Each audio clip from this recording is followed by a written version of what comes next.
ја редефинира државноста, ги дискриминира помалите етнички заедници, ја дестабилизира земјата и врши мајоризација на малцинството врз мнозинството.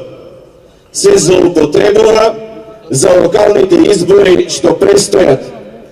Сметаме дека е потребна претходна стручна и научна дебата и решение во согласност со Уставот.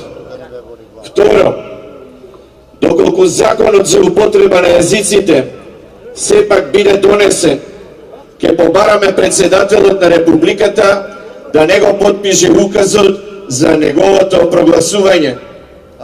Го повикуваме председателот на Републиката да го подсети премиерот на изјавата со гаранциите од 16 мај 2017 година, бидејќи Тиранската платформа за жал се спроведува.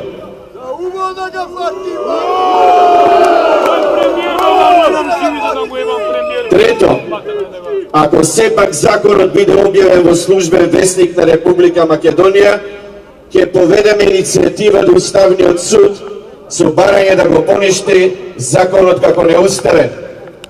Четврто, ја разгледуваме опцијата за собирање 150.000 подписи од избирачи заради распишување задолжителен референдум на законот за употреба на јазиците.